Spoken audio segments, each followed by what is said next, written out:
our concert like that is pretty good. Yeah, I think so. It's very nice. Yeah. Okay. See you next time. Okay, see you next time. Bye bye.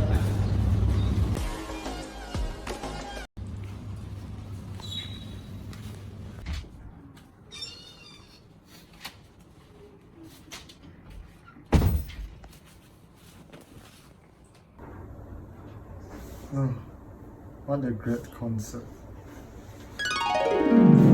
You know, I've been thinking, have you noticed how intense some fandoms have become? Sometimes it almost like a religious. Yeah, I totally get you. In fact, fandom culture today really does share some similarities with religion. Like what? Well, first, both give people a kind of belief or spiritual support. Fans admire idols the way religious believers look up to spiritual figures. Like for example, some BTS fans, they say that they find meaning in life through BTS stories. So idols are like role model for them? Exactly. And just like religions have moral rules, fandoms have their own too. They have their own moral codes. You remember that in the 2020, the Xiao Zhan incident, even when he faced backlash, his fans defend him no matter what. So they feel it was their duty, like a moral obligation? Yes, that's similar to how religious followers feel about defending the faith. And what about ritual? Religious have ritual. Do fandoms have too? They do. Fans have their own rituals. Streaming music, attending concerts, voting for awards. Take BTS ARMY, for example. They are super organized with global fans club down to local groups, just like religious heritage. Wow, so those actions give them a strong sense of belonging and happiness, right? Exactly. It's like emotional satisfaction, just like religious gatherings bring joy to believers. And there's the moral value too. Fans often recognize charity events or donations inspired by their idols, which reflects religious teachings about kindness and compassion. But there got to be some differences, right? Yes, definitely. Religion focuses on deep spiritual growth, thinking of life, death, and moral truths. Fandoms don't usually do that, right? They mostly focus on celebrating idols, sometimes even ignoring wrong behavior. Like Chris Wu's gather, some fans still supported him despite everything. Exactly. That kind of blind support shows the lack of rational thinking. In religion, followers are often guided by clear moral frameworks, but fandoms, without those, can fall into emotional extremes. That reminds me of Rachel. Didn't he say something about people losing their way when they lose belief in something higher? Yes, Nasher warned about the last man, which is the people who lose purpose and just seek comfort without meaning. Some extreme fans fall into this too. They make idols their gods, but without self-reflection, it turns into obsession. So what's the solution? The solution? Yeah, Nasser also talked about the Uber merge. Yeah, people who create their own values and grow through struggle. Fans can do that same too. Admire idols, but also think critically and use fandom as a way to grow, but not escape the reality. That actually makes a lot of sense. It's all about balance. Exactly.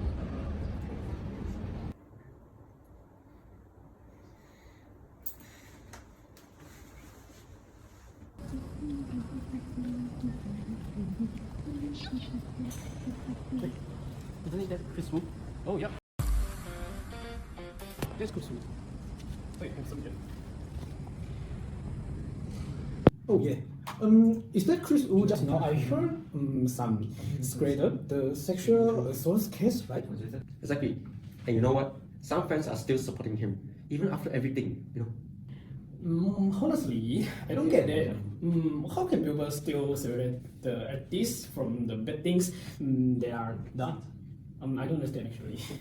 Actually, it's quite complicated. Some people say that the art it has its own value. Like once the song or a movie is released, it belongs to the audience, but not the creator itself. Like the Lauren Brothers' Death of the Order, right? Exactly. But the reality isn't that simple. When we still buy their music or watch their shows, actually we are still supporting them financially and society. So even if I say I just like the music, I'm still part of the problems. It's kind of psychology Leon Festinger called this cognitive dissonance. It's when your actions clash with your values. Like for example, you are against abuse, but you're still enjoying an abuser's work. It creates a mental discomfort to us. Whoa, wait. That's so crazy. So people lie to themselves to feel better about that. Exactly. Scarlett will call that bad faith. He believes we are all responsible for our choice. Even choosing to do nothing at all, it is still a choice. Oh, so you means if I choose to still support him, and let's say something about who I am? Yes, scholars said our choice shape not just us, but the society we live in. By supporting someone like him might indirectly say that such behavior is acceptable. So the right thing is to think carefully and make a decisions. I can stand by. Yes, exactly. It's not about canceling people blindly. It's about being honest with ourselves and our values and the consequences of our actions. And that's it. Okay, I see. Oh, thank God, my idol didn't think anything wrong.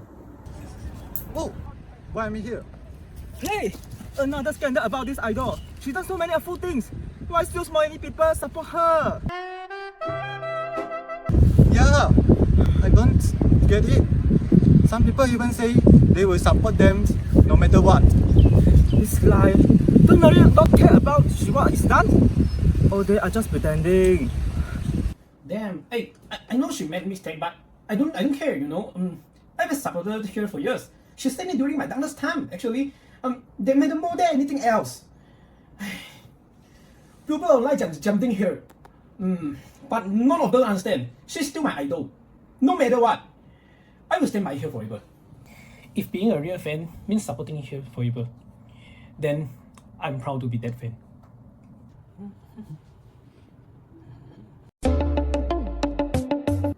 I get that you really admire her. And yeah, sometimes admiration do bring us inspiration. But I think healthy admiration means you can still question the person you look up to. It's okay to appreciate someone's talent, but we shouldn't turn a blind eye to their mistakes. We can admire, but we still need to hold them accountable. And that's what makes admiration meaningful. Where am I? You are in your mind, Alex. We are here to talk about your fandom obsession. Yeah, can I do this? Does fandom enrich your life or help you escape it? Let's be honest, fandom has become your shelter from real problem. You are using idol as emotional crusher, not inspiration. When you spend hundreds buying the same album for photo cards, is that growth or escape? I just want to feel connected. Social media is feeding you constant update, likes, share, check-ins. You think you are participating, but you are just generating profit for platform. Zuboff call this surveillance capitalism. You are the product. But I love what I'm doing. Even virtual idol like Limicula, she's not real. You are worshipping stimulation, not human. Baujilat would call this simulacra workshop. Oh, come on. Fandom you are. Didn't you learning about the video editing? Did you know meet the new friends? Especially self-credit arts. There are essential self-realizations, starter style. But at what cost? Aristotle say with your life in moderation. You are not obsessed, you are patient. Some friends learn Korean, export culture, then confidence. Different culture, different expressions. K-pop fans do Korean event, 55 points. So what? I did make me feel proud sometimes. Okay. Criticism exists too. HR's album, fans debut in. Some praise, some criticisms. That are healthy fandom. As long as fans think critically, it's not accept. It's encouragement. But not everyone stay critical. Many fans from echo chamber praising idol blindly, attacking anyone who disagrees. They lose themselves in toxic reality. That's not love. That's blind. That's denial. True. Priority, you have the purpose. I saw people harassing critics online. I even felt uncomfortable but say nothing. So, fandom can enrich reality if I stay grounded, grow with it, and keep thinking. But if I lose myself, it can become a trap and escape. Exactly. Fandom is a knife. You can cook or you can cut. What's better in your choice? Alex.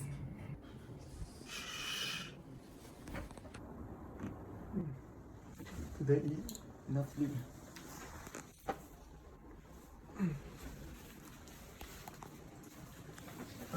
What I need to do today? Okay, falsafa, isu semasa, video report, philosophy. Oh, deadline? Today? Oh no, I have to do it faster. Hey, my idol I have the live today, later 8 PM. Okay, so I need to do faster and watch my idol live. Fandom culture today have become more than just entertainment. For teenagers like me, it's often a source of emotion, strength, and personal identity. When real life feels overwhelming, the music, words, or actions of either can guide us, offering comfort, motivations, and even shaping the meaning of our life. For an existentialist perspective, like Sartre say, life has no inherent meanings. We must choose our own path and trade meaning towards our choice. Choosing to admire someone to be a part of a fandom is one way we shape who we are. Idol can inspire us to be a better, to take action, to express ourselves.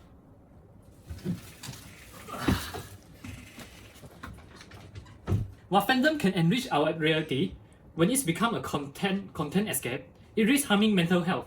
It can create emotional dependency. From a utilitarian view, the right action is the one that brings the greatest happiness. If watching my idol helps me relieve stress and bring me joy without harm, it's a positive thing. But if it consumes me, damages my studies, or empties my wallet, then it fails the utilitarian test. There's also an existentialist called the responsibility. I choose what meaning to give to fandom. It should help me grow, not trap me. Take for an example, Nam Wee from Malaysia.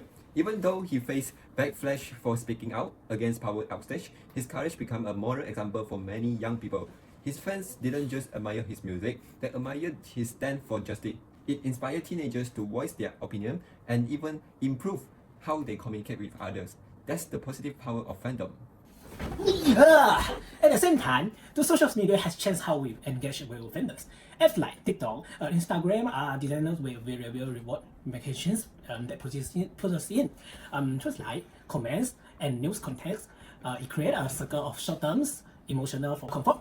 A recent survey in China showed that 67% of teens use fandoms videos to express stress, sometimes for more than 15 hours a week.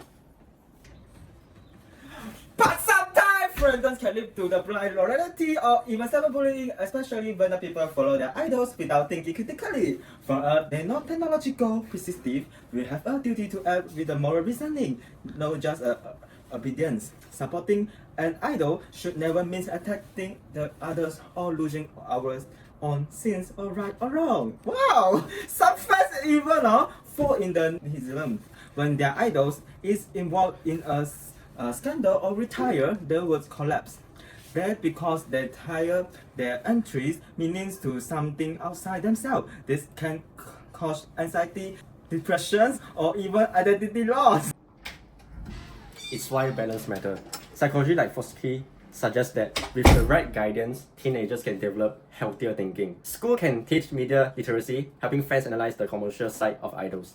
Communities like fan clubs can set guidelines. Even social media platforms like Meta are starting to limit repetitive content to prevent addiction. In the end, fandom is like a knife. It can nourish or it can harm. It's our responsibility to use it wisely. And thanks for the group. Yay! I got it.